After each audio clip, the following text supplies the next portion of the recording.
не ми изненади одлуката, знаејќи го моралниот дефицит, како и професионалниот капацитет на судиите, кои ниту еден не спаѓа во графата истакнати правници. Не ни очекував некаква поинаква одлука, но очекував посуштинска дебата, за разлика од рефератот на судијата известител, кој што беше малтене препис на мојата представка, цели пасуси беа ставени. Дискутантите, судии кои потоа земаа збор, се гледаше дека веќе претходно имаат донесено одлуката. Јас како професор по право, додека тие зборуваа, бидејќи ние немавме право на збор, едноставно гледав во земја од срамот, ме изеде туѓи од срам. Значи, вие имате уставен судија кој не знае дека Европската унија е заедница на држави и кој вели дека таму не е применлив членот 120, иако 17 референдуми, например, имате вие за влез во Европска унија по пат на референдум, последниот во Хрватска, например.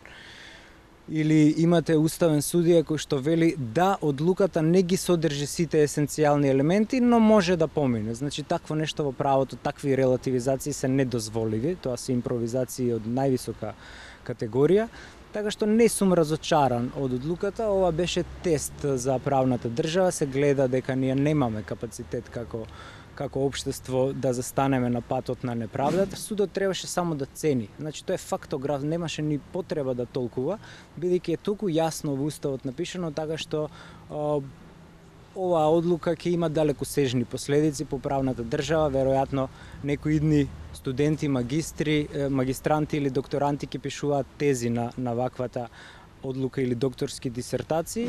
И според мене ова е добра одлука што се донесе пред референдумот, за да видат граѓаните дека тие кои треба да го чуваат уставот всушност се негови прекршители и да знаат дека освен самите себе, значи да се самоодбранат, нема кој институционално да ги заштити. И според мене ова е контраефект во владината кампања за Европска Македонија, бидејќи ќе го зголеми процентот на неизлезност на граѓаните. Тоа беше обемна иницијатива од скоро 18 страници текст, каде што детално се повикувавме и на устав, и на законот за референдум, и на меѓународните пракси, повикувајќи се на португалскиот случај, повикувајќи се на Венецијанскиот кодекс, како едно право кое што е применливо и кај нас, бидејќи меѓународните договори ратификувани во согласно со уставот се дел од нашиот внатрешен поредок.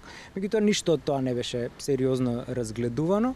Еве ќе спомнам неколку формални аспекти поради кои што ја побивавме одлуката и каде што не ви треба толкување, ви треба само едноставно чек-листа да видите кои елементи недостасуваат на одлуката. Например, одлуката според нашиот закон треба да има 7 елементи, таа има само 3,5 елементи, значи ги нема мнозинството есенцијални елементи кои го чинат нејзиниот корпус за да може правно да се оценува.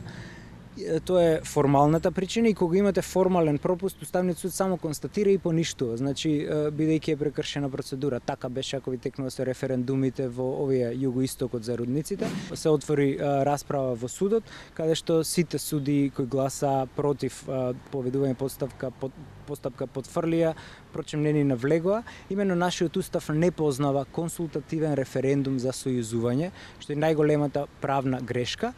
И следно, значи се активира членот 120 од уставот, бидејќи е спомената Европската унија. Доколку не беше спомената, може да биде прифатено нивното толкување и следно е тројниот тест на единство на Венецијанскиот кодекс, кој прашањето не го положува.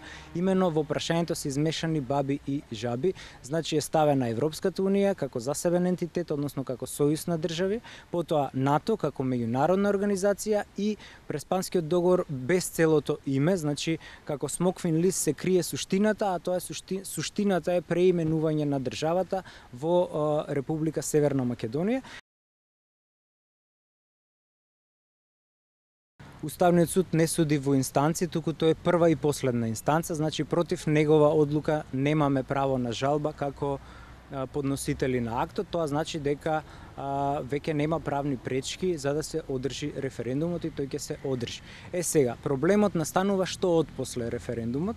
Значи, тука според мене сега бегло вака анализирајќи, без да влезам во стручна експликација која што би следувала веројатно подоцна, првиот спорен момент е како ќе се толкуваат резултатите. Значи, дали по членот 73, дали по членот 120, тоа не го решава постоечката одлука и ќе има различни правни толкувања и таа одлука на Државната изборна комисија подоцна ќе може да се спори во други судски инстанци, тоа е едното. И второто, кое што има простор за интервенција во случајот Уставниот суд, тоа е решавањето на судирот на надлежности, кој што по деловникот на Уставен суд спаѓа во нивна надлежност, помеѓу председателот на Републиката и владата, односно шефот на дипломатијата, значи да пресече Уставниот суд дали председателот или шефот на дипломатијата е надлежен да го склучи тој договор. Значи, тие се два правни механизми кои на прва ми доаѓаат на памет и можат да бидат употребени.